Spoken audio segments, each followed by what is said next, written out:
أعوذ بالله من الشيطان اللعين الرجيم بسم الله الرحمن الرحيم الحمد لله الذي نور قلوبنا بنور الإيمان وبصر عيوننا بضوء الإيمان ثم الصلاة والسلام على رسول الرحمن اللهم صل على محمد وعلى والسلام على قاضي دينه ومنفذ أحكامه ومروج الإيمان اللهم صل على محمد وعلى محمد والسلام على باقي الأئمة الذين هم أمناء الرحمن بالخصوص على سيدنا ومولانا صاحب العصر والزمان اللهم صل على محمد وعلى محمد الأئمة على أعدائهم أجمعين من يومنا هذا إلى يوم الدين قال رسول الله صلى الله عليه وآله وسلم ولو أن الرياض أقلاما والبحر مداد والشجر أقلام والجن حساب والإنس كتاب لما أحصوا فضائل علي بن أبي طالب عليه السلام اللهم صل على محمد وعلى محمد بس وقت بہت کم ہے پہلے سے تو انشاءاللہ کوشش ہوگی کہ خلاصتاً کچھ چیزیں آپ کی سماعتوں میں حلیہ کروں. سب سے پہلے تو میں نے نبی کریم محمد مصطفیٰ صلی اللہ علیہ وسلم کی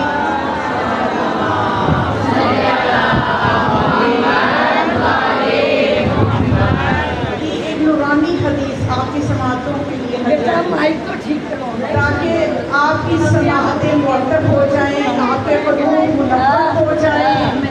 آپ کے دماغ نورانی ہو جائیں.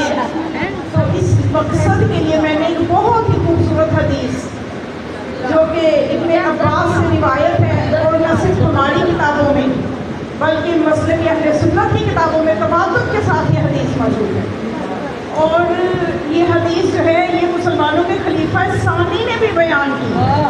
آپ دیکھیں اتنی بڑی تصدیق ہو گئی. کیا حدیث بیان کی کہ نبی کریم صلی اللہ علیہ وآلہ وسلم نے یہ فرمایا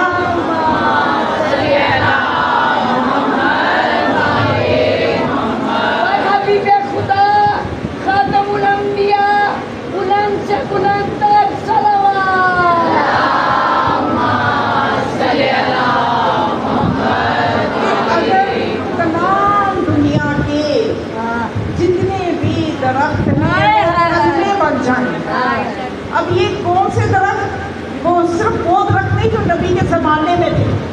آپ کی مراد ہے کہ ازل سے لے کے اول سے لے کے ازل تک، یعنی تمام درخت جتنے بھی دنیا میں ہوں گے وہ کلمے بن جائیں، تمام سمندر سیاہی بن جائیں، تمام جنات حساب کرنے والے بن جائیں، تمام انسان لکھنے والے بن جائیں، تو پھر بھی وہ میرے بھائی علی کے فضائل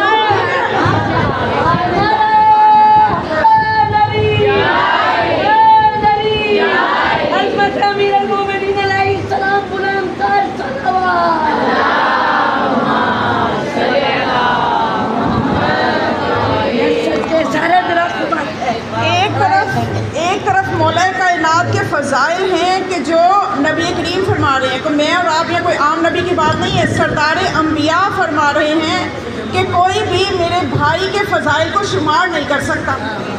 دوسری طرف اگر ہم دیکھتے ہیں تو خدا فرماتے ہیں سورہ لقمان کی آیت نمبر 27 میں خدا فرما رہا ہے وَلَوْ أَنَّمَا فِي الْأَرْضِ مِنْ شَجَرَةٍ أَقْلَامٌ وَالْبَحْرُ يَمُدُّهُ مِنْ بَعْدِهِ سَبْعَةُ أَبْحُرٍ مَا نَفِدَتْ كَلِمَةُ اللَّهِ إِنَّ اللَّهَ عَزِيزٌ حَكِيمٌ. کہ اگر تمام زمین کے درخت جو ہے وہ کلمے بن جائیں اور سمندر سیاہی بن جائیں اور اس جیسے 7 سمندر اور پیدا ہو جائیں وہ بھی سیاہی بن جائیں تو پھر بھی اللہ کے کلمات کو لکھ نہیں سکتے، بیان نہیں کر سکتے، شمار نہیں کر سکتے. غالب اور حکمت والا ہے۔ اب یہ دو دعوے ہمارے سامنے آئے، نہ تو اللہ کے کلمات کوئی لکھ سکتا ہے، نہ علی کے فضائل کو شمار کر سکتا ہے۔ ایک اور چیز مجھے قرآن میں نظر آئی، ان تعدوا نعمت اللہ لا تحصوها، اگر تم اللہ کی نعمتوں کو شمار کرو تو ان کو بھی نہیں کر سکتے۔ اب یہ تین چیزیں چیلنج بن گئی مسلم امت کے لیے، امت مسلمہ کے لیے یہ تین چیزیں جو ہیں یہ چیلنج بن گئی کہ نہ تو اللہ کے کلمات شمار کیے جا سکتے ہیں، نہ نعمتیں گنی جا سکتی ہیں، نہ علی کے فضائل شمار کیے جا سکتے ہیں۔ تو ماننا پڑے گا کہ جہاں اللہ کی نعمتوں کو اگر شمار نہیں کر سکتے، جہاں اللہ کے کلمات کو شمار نہیں کر سکتے، وہاں علی کے فضائل اتنے زیادہ ہیں کہ وہ بھی شمارے میں نہیں آ سکتے۔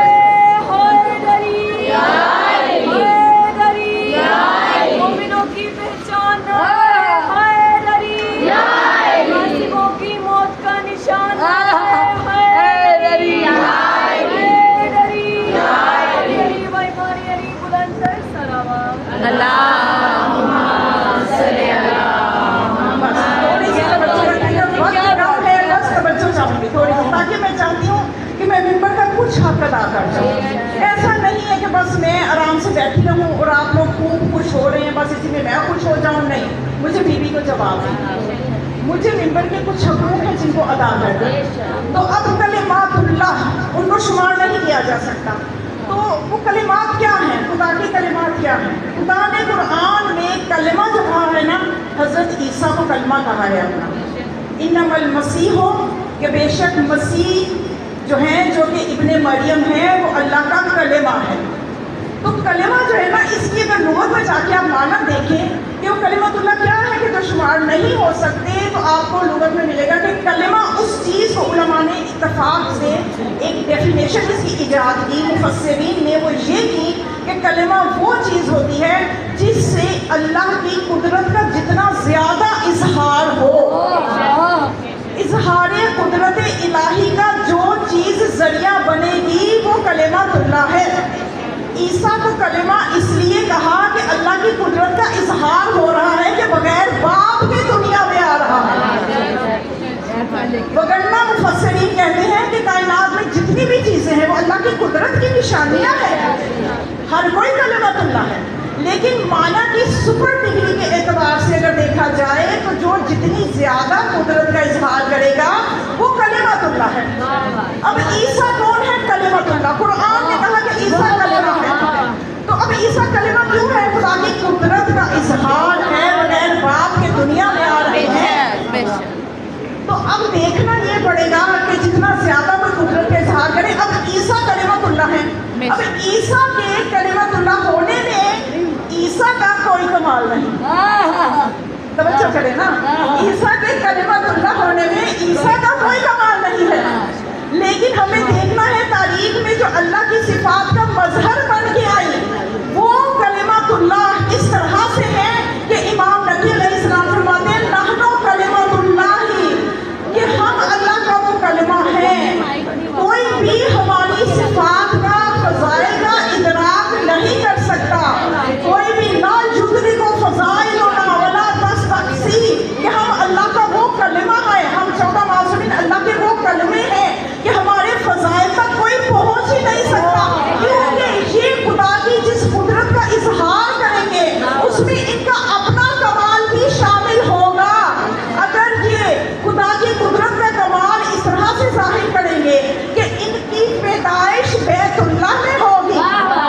علی کی پیدائش کا بیت اللہ میں ہونا یہ علی کے کلمۃ اللہ ہونے کی دلیل ہے۔ اب علی کا کمال کب نظر آیا؟ جب علی نے محمد مصطفیٰ کے ہاتھوں پہ آ کے پوچھا کہ یا رسول اللہ توریت کی تلاوت کروں، انجیل کی تلاوت کروں یا قرآن مجید کی تلاوت کروں؟ نعرہ حیدری، کعبے کا گوہر علی علی، حسنین کا بابا علی علی، عیسیٰ نے پکارا علی علی، موسیٰ نے پکارا علی علی، آدم نے پکارا علی علی، مولودوں نے پکارا علی علی، نبیوں نے پکارا علی علی، آؤ مدد کو مولا علی علی، ہر غم میں سہارا علی علی، ہر غم میں سہارا علی علی، نعرہ